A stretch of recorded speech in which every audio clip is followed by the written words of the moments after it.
He was on his knees, cuffed right there in front of his own home. Fake HOA cops in mismatched tactical gear formed a circle around him, their faces smug and twisted with authority they didn't earn. The neighborhood watched in stunned silence. Not a single soul moved to help.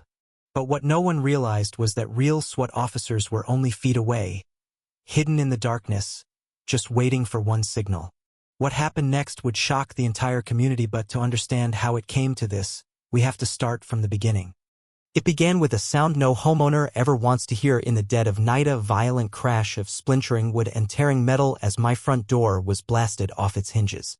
I jolted upright in bed, drenched in cold sweat, heart hammering. My bedroom was still dark except for a flicker of light from the hallway. I barely had time to move before I heard them heavy boots pounding across the floor. I reached for my phone, but before I could grab it, a voice barked out, "HOA enforcement. Step out with your hands up." It wasn't just loud. It was wrong. Off. Not a cop's voice, a parody of one. My body froze. HOA? At midnight, I stumbled into the hallway in nothing but a t-shirt and flannel pajama pants, shielding my eyes from 3 blinding flashlights. My door frame was a wreck, splintered wood, sawdust still swirling. 4 men stood in my living room.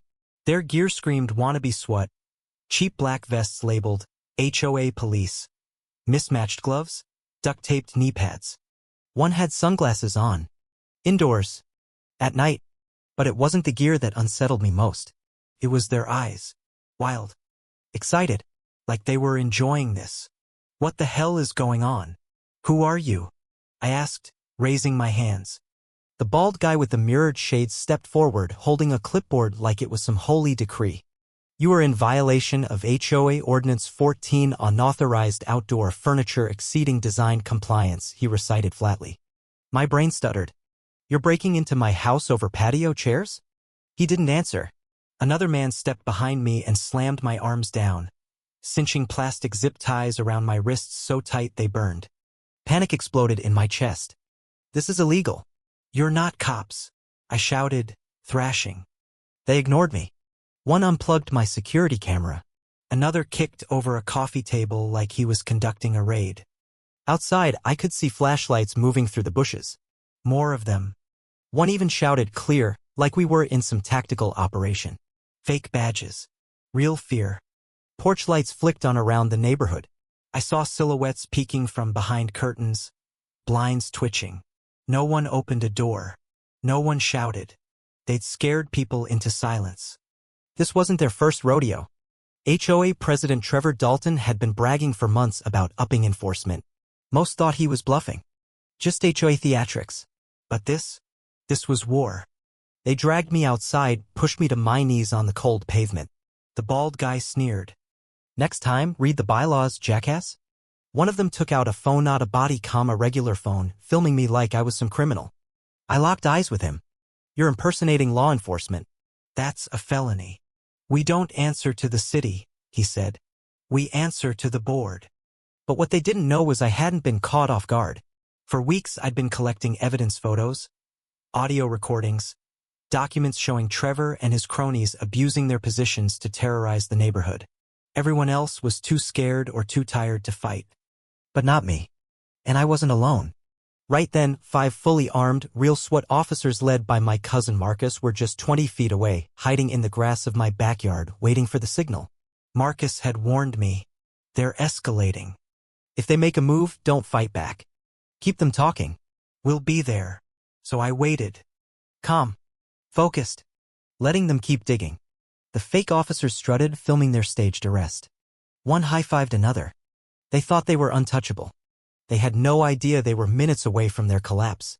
They shoved me across the lawn like I was a threat.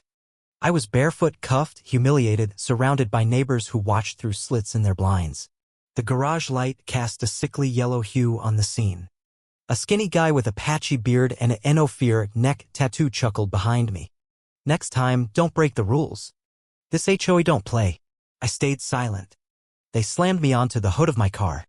My reflection in the windshield looked back, sweaty, disoriented, furious. But no longer afraid. That phase had passed. This was never about patio furniture. It was about control.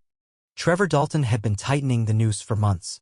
It started with overnight parking tickets, then fines for trash bins not matching, and threats of liens over slightly overgrown grass. All signed by Trevor, the unelected president. Yeah, unelected. The last board president moved out. Trevor declared himself in charge, citing some emergency clause, and no one had the energy to fight him. They were worn down, beaten into compliance. But not me. I saw the danger the moment he started showing up with a security team in vests stenciled with HOA police. At first, it was daytime patrols, then night drives in an old Crown Vic with red and yellow lights. Then videos surfaced of his crew harassing residents. And now they were in my house. Trevor Dalton is not a smart man. But he's dangerous. The kind of guy who watches reruns of Cops and thinks it's a training manual. A narcissist with a clipboard and delusions of grandeur. He didn't know I'd been prepping for this. Extra hidden cameras. Audio bugs. I even wired my back fence with a mic that captured him bragging, "This neighborhood? It's mine. We're the law." I sent it all to Marcus. As they shoved me down again, I heard another crash inside. A woman yelled violation in the kitchen. Non-standard lighting fixture. I almost laughed. Another came out holding a succulent like it was a drug bust. Not on the approved plant list. That's when it hit me. They weren't just enforcing bad rules. They were enjoying it. They needed someone to humiliate. They chose me. Bad move. I shifted slightly, eyes on the side gate. Still locked. Still quiet. Behind it, Marcus and his team waited. "We're going to process you," the bald one said. "Take photos. File a report. You'll have 30 days to comply or face community-level escalation." What does that even mean? Eviction. Asset forfeiture. Whatever the board deems necessary. I laughed sharp and bitter. "You actually believe this crap?" He got close. I could smell his breath. This place was chaos. We brought order. You're either with the board or you're a problem. I looked him dead in the eyes. Then I'm a big problem. He snarled, turned, barked orders. They scattered, photographing flower beds, my license plate, even my mailbox. My rage had cooled into resolve. They'd overplayed their hand. Then it happened. "Police. Drop your weapons. Hands where we can see them." The voice cracked like thunder. The back fence exploded open. 6 real SWAT officers poured through, weapons raised, movements precise and fast. They looked like ghosts emerging from darkness. The fake HOA squad froze. One guy bolted. Bad idea. Marcus himself tackled him into the grass. Zip-tied him in seconds. I stayed on my knees, heart racing. I watched the rest go down, one by one, real officers shouting real commands. The bald sergeant mumbled about private security jurisdiction before being slammed against his Crown Vic. His sunglasses shattered on the ground. Poetic. Marcus ran over, kneeling beside me, already cutting the ties. "You good?" I nodded. Couldn't speak. "We've been building this case for weeks," he said. Tonight was the last piece. A controlled sting. We needed them on camera. We got it. 3 more squad cars arrived. Lights bathing the street in red and blue. Neighbors emerged, confused but relieved. No one hid now. They watched the fake cops being stuffed into real cruisers. "Mr. Harmon from 2 doors down, retired Navy, approached me. "They got Trevor?" "Yeah." He grinned. "About damn time."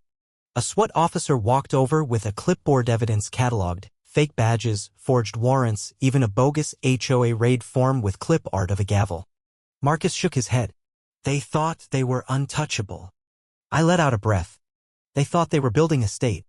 "Well," Marcus said, "the state just called their bluff." An hour later, I sat on my porch, blanket over my shoulders, sipping water. Dawn crept in. Then they pulled Trevor out of the shadows. He'd been hiding behind an SUV. No flip-flops. No sunglasses. Just fear. He didn't resist. Didn't say a word. They sat him on the curb next to the fake sergeant. I walked over. He looked up red-eyed. "You think this changes anything?" "I know it does." For the first time, he said nothing. Sunlight washed over the cul-de-sac. Tape fluttered in the breeze.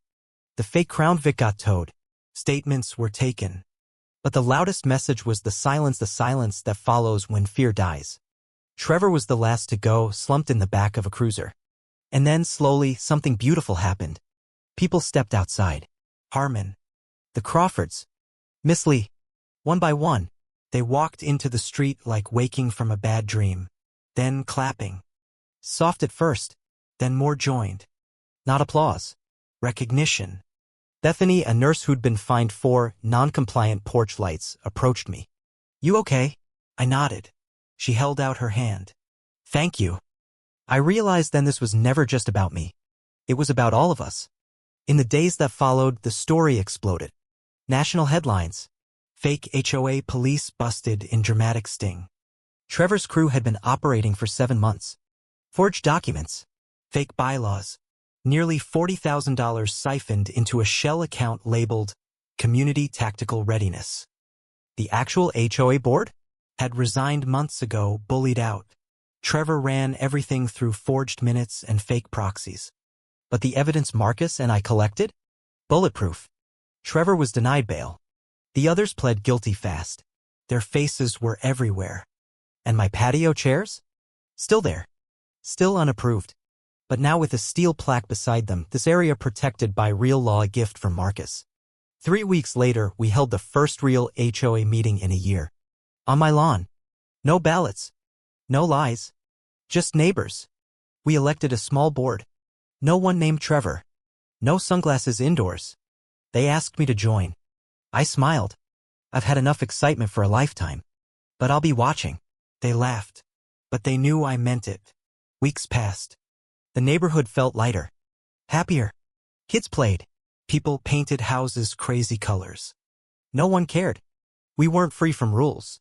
We were free from fear. And every time I walked past Trevor's empty house, I remembered that moment. The flashlights. The cuffs. The smug smirk. And then the gate swinging open. The look in his eyes when he realized who was really in charge. That's the image I carry. Not the fear. Not the fines. The fall. Because when power is fake and justice is real, there is only one possible outcome. And when justice comes, it doesn't ask. It kicks the damn door in.